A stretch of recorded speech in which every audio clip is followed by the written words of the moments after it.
Тепер я скажу одне.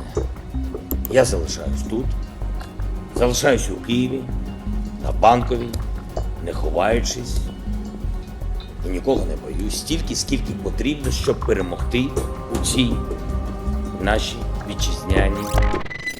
Ukrainian President Volodymyr Zelensky is facing constant threats from the Kremlin. Since Russia invaded his country in February 2022, the president has been exposed to numerous attempts on his life, but he remains steadfast as a leader of the resistance. When seeking support from the powers in the West, he was tempted to escape from Kiev to preserve his integrity and that of his family. But his response was blunt. "I need ammunition, not transport." However, beyond his desire to continue playing a key role in the defense of Ukraine, war does not forgive the brave and death remains latent around the corner. Some 400 mercenaries are competing to collect the price that has been placed on his head, and even 2 high-ranking military officers within the Ukrainian forces were arrested for participating in a plot to kill him. This only means that Russia is getting closer to its goal, and for that reason, in this new video from Military Force, we want to ask ourselves, what would happen if President Zelensky is killed by the enemy? If you want to know how the brutal war would continue, then stay with us, because here we go. Who's behind this? Frankly, I don't know. Які це сили можуть бути внутрішні? What are these powers? It could be internal, maybe external. Saying hello to me with shots from the forest at my friend's car is a weakness. Передавати мені привіт, постріл. But the response will be strong. The possibility of a world leader or president of a nation being assassinated is always synonymous with chaos. To be able to speculate that this will happen speaks to us of a brutal escalation in a conflict, and that is precisely what we find in the war between Russia and Ukraine. Both nations have a long and tense history in common, dating back to the times of the Russian Empire in the 17th century and much closer to the integration of the Soviet Union. Kyiv always had its own identity, with a language, culture, and customs that took a different path from Moscow. For that reason, while the Soviet Union weakened and began to dissolve in 1991, the country was finally able to obtain its independence. Since then, Ukraine has turned its attention to the rest of Europe with a rapprochement with NATO, an alliance that is also led by the United States and represents the West's fight against Russian ideology. This action by Ukraine was what gradually increased the tension between that country and its neighbor, leading to the latest conflicts, such as the annexation of Crimea by the Kremlin and the uprising of pro-Russian rebels in the Donbas region. It was precisely this final event that triggered a civil war that became the trigger for the invasion ordered by Vladimir Putin. According to the Russian president, his intention was to defend the groups that were being attacked by Ukrainian nationalists and neo-Nazis, and he placed the figure of his counterpart Volodymyr Zelensky as one of those responsible for causing this scenario. У меня много друзей, евреев с детства. Они говорят, Зеленский не еврей. Это позор еврейского народа.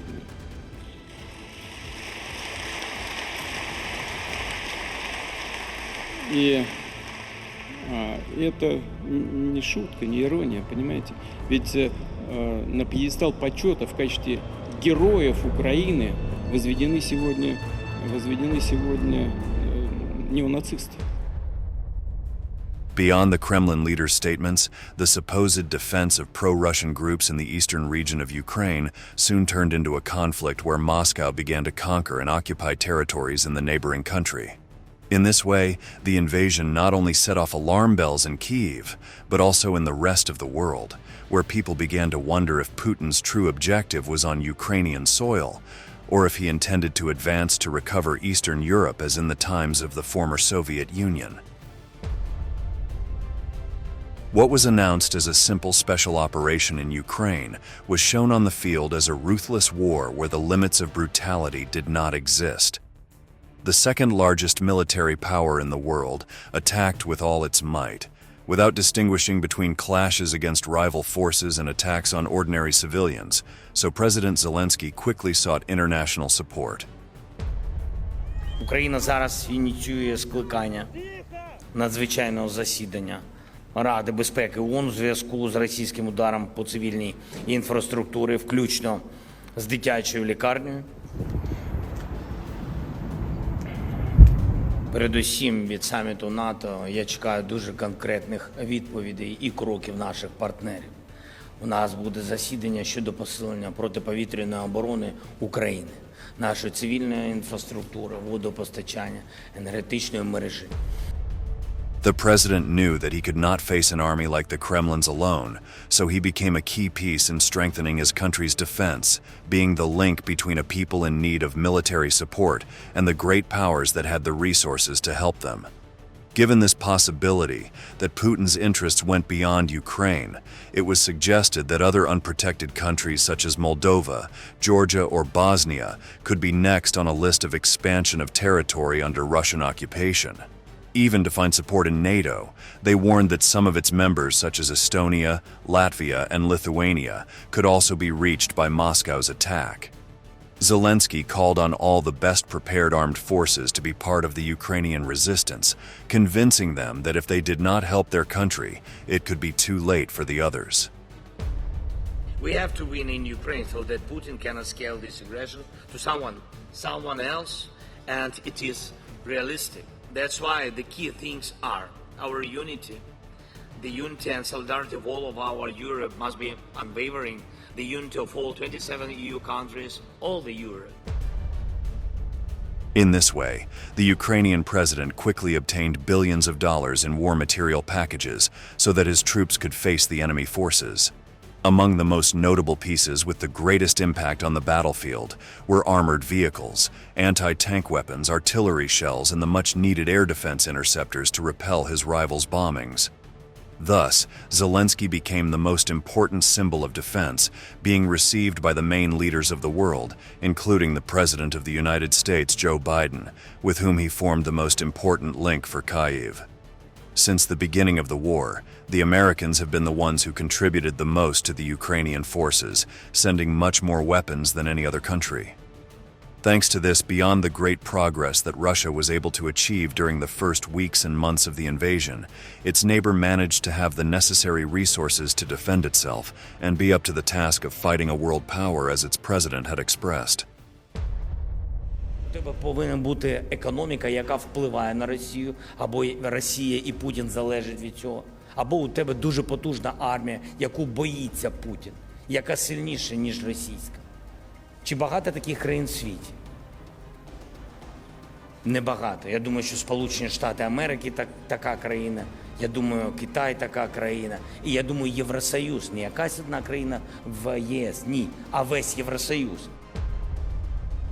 Now, being Ukraine's hero and a vital figure in garnering support in times of war has also caused Volodymyr Zelensky to become, in Russia's perception, the ally and symbol of the West's ideology. For that reason, he also became the #1 target of the Kremlin's most brutal forces. It only took a few weeks after the full-scale invasion in February 2022 for a top advisor to the Ukrainian president named Mikhail Podolyak to reveal that there had been at least a dozen serious assassination attempts against his boss by Russian sabotage and intelligence teams, including Chechen mercenaries and members of the Wagner Group, a private paramilitary organization known for its brutality. According to Podolyak, the latter attempted to breach the heavily guarded government quarter of Kiev. Even Zelensky himself was aware of the growing threat, and he began a video conference with U.S. senators shortly after the war began, saying it might be the last time they saw him alive. As time has passed, the risks seem to have diminished, as the chaotic opening weeks of the conflict in which Russian tanks advanced on the capital convinced that its defense would not hold are now a thing of the past. Kyiv has grown stronger, and its control does not seem to be a problem for local forces. However, no one in the government doubts that the danger remains high for the president as long as he tops Moscow's list of enemies. Indeed, just over a year after the invasion, in March 2023, the call to kill Zelensky gained strength again. This happened after a group of anti-Putin saboteurs supported by Ukraine stormed the border and invaded 2 Russian villages in Bryansk province. At the time, the Kremlin said the only response to the incident was to remove the Ukrainian president. Because of the threat to his life, the president's visits abroad are planned with the greatest possible secrecy. Officials in Kyiv work especially hard on this, which is why they were furious on occasions when information about a planned trip to Brussels was leaked 3 days before his expected arrival, putting the president in danger. Similarly, the Bulgarian government feared the cancellation of a meeting there after details appeared in the press. However, despite the concern in his entourage, Zelensky has shown a certain indifference to these events, and when questioned, he said that he cannot afford to waste time thinking about Russian attempts to kill him. Одразу частково вам відповідь щодо замахів. Я не дуже боюсь, дуже боїться моя охорона, скажу вам відверто. І дуже боїться моя сім'я. Це щоб зовсім були відвертими ми. The president also responded to the attacks by challenging the enemy president, saying, "If I thought about it constantly, I would simply lock myself in, like Putin now, who does not leave his bunker." Zelensky then reaffirmed that it is his guards who should be concerned about his safety, since that is their job and they are the ones who should intervene if something happens. That was precisely what failed in May 2024, and why the president fired the head of his personal protection unit after 2 of his men were arrested for an alleged plot to assassinate him. The one who lost his place at the head of the bodyguard team was Serhiy Rud, who had held the position since 2019. He was reportedly held responsible for a failure in the protection system that allowed 2 colonels of the State Guard to be part of a mercenary network run by the Russian security service. Ukrainian intelligence and state forces indicated that both had been recruited before the start of the war and were waiting for the moment to act. The plan was presumably to assassinate Zelensky as a gift to Putin before he took office for his 5th presidential term on May 7, 2024. The authorities arrived in time to defuse this threat, which seems to have been the closest to success, but what would have happened if Russia achieved its goal? The first thing we must analyze is the constitutional question of Ukraine, since if the leader loses his life, someone must immediately take his place. Although the country refuses to speak openly about this issue, considering what is at stake and the risk of it happening, it is not surprising that officials address and discuss such a crucial issue behind closed doors. However, the Secretary of State of its American ally, Antony Blinken, confessed, "The Ukrainians have plans in place to ensure that there is what we would call continuity of government in one form or another." Formally, the Constitution clearly outlines the line of succession.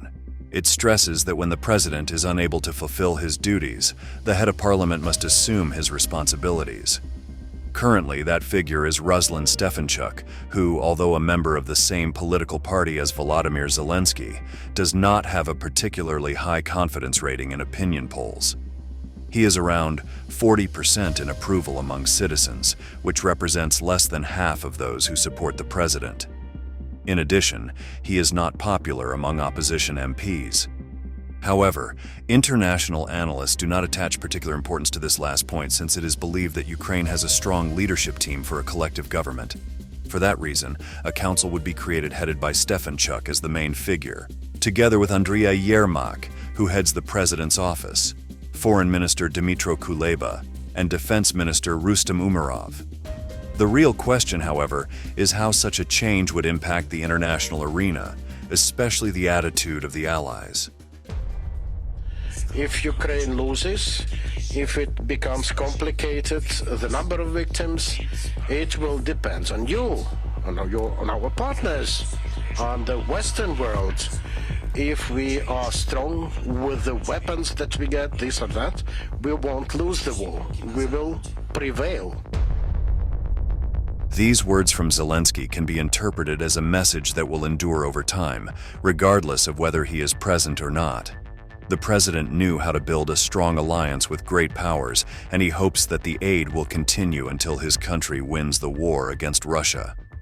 His death would not have a great impact on the democratic government of Ukraine, but it would be seriously affected if the Kremlin were to triumph, so the decision would be in the hands of Kyiv's great partner, its largest supplier of war material to sustain the war, the United States, who would decide whether to maintain its support or not.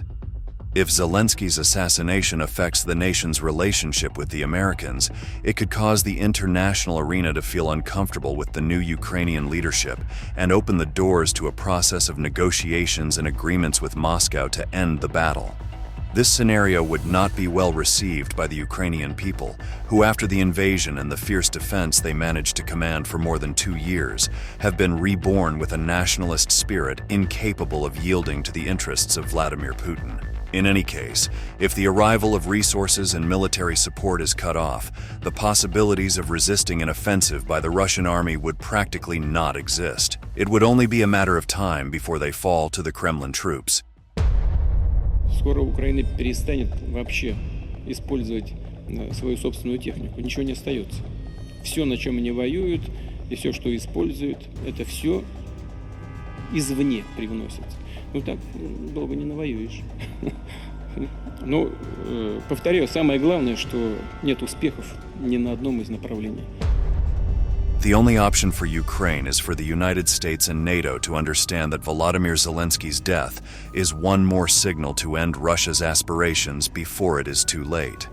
In that case, both Washington and other military powers in Europe would be in a position to provide not only weapons, but also send their own troops into battle to prevent Putin from continuing to advance with his offensive across the rest of the continent. The Atlantic Alliance would enter the conflict by attacking radar installations, checkpoints, and other security infrastructure vital to the Russians, setting the stage for a counteroffensive. Latest generation aircraft would begin bombing key sectors of the Kremlin occupation before penetrating the country to destabilize Putin's government. The fight would also come on land with thousands of soldiers and modern tanks to finish off Moscow's already decimated armored force, which has lost numerous units in the years of war against Ukraine. The next step would be for American supercarriers and warships to arrive in the Baltic Sea to defeat a Russian Navy that is far from matching the mighty US Navy. Finally, the great challenge for Kyiv's allies would be to eliminate Russian defensive systems one by one, but patience is the best companion for the Kremlin's rivals. They are in a position to carry out a long campaign marked by their superiority in the state of their enemy. Without a doubt, a few months after the arrival of US forces, the Russians will find themselves with no choice but to surrender. Definitely, the future depends closely on the decision made by Ukraine's partners and the moment to act, as stated by the country's Minister of Defense, Rustem Umerov. In the mathematics of war, we look to the enemy. Their economy is almost 2 trillion. They use up to 15% official and unofficial budget to the war, which constitutes over 150 billion US dollars. So annually, it's officially. So basically, whatever committed that doesn't come on time, will lose people, will lose territories. In this way, we are approaching the end of our video, and we must admit that it is difficult to predict with certainty what would happen in a situation as delicate and volatile as the death of a president in the middle of a war between countries. However, just as we have reviewed some possible scenarios, we can also say that the consequences could include increased tensions and a new escalation in the war, mainly generating an impulse for Ukraine to intensify its military efforts in response to the attack. At this point, the international reactions we mentioned come into play, since the global community would probably condemn the assassination and could increase pressure on Russia, as well as calls for intervention to mediate or even get directly involved in the conflict. Political instability would be another major protagonist, especially if a clear succession is not achieved quickly, or if the internal situation of the government is complicated by the lack of support for the new authorities.